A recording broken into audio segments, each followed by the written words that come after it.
Nakiridde Sarah alina emyaka 14 era atawanyizibwa ekirwadde kya sickle cell. Nnyina Amina Nakimbugwa agamba emyaka kati ena ng'obujjanjabi babufuna ku ddwaliro lya Luweero Health Center 4 wabula afuna okusoomoozebwa nti ekifo we bafuna eddagala lino kikola olunaku lumu lwokka mu wiiki.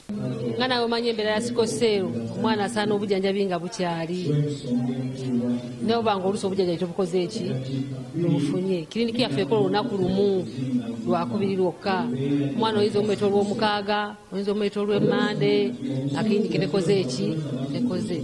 Buli lukya abantu abatawanyizibwa obulwadde bwa sickle cell bongera okweyuna eddwaliro lino okufuna obujjanjabi. Nakiridde ali omu ku balwadde kati abawerera ddala 65 okuva mu bitundu eby'enjawulo abajjanjabirwa mu kifo kino.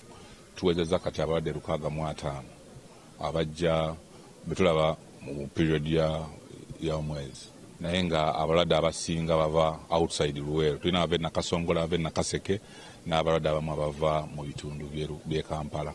Olw'obwetaavu bwe balina, Nakimbugwa agamba baagala kiriniki eno ekole waakiri ennaku 5 mu wiiki, wabula Dr. Innocent Nkonwa akulira eddwaliro lino agamba omutendera gw'eddwaliro n'abasawo abatono be balina tebabasobozesa kukola nnaku zisingako awo. Ayanguyirwa okujjanjabibwa. Kiriniki engeri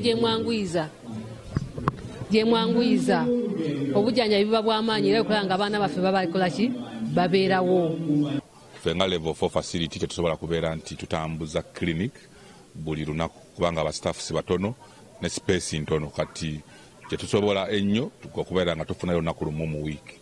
Omubaka omukyalo wa Luweero Engineer Lilian Nakate agamba omuwendo gw'abalwadde guno gweraliikiriza era waakutuukirira minisitule y'ebyobulamu wabeewo ekikolebwa mu bwangu. Tujja kwogerezeganya n'aba Ministry of Health tubabuulira ensonga eno nga tetunnaba kujambulula bulungi eri ababaka bonna.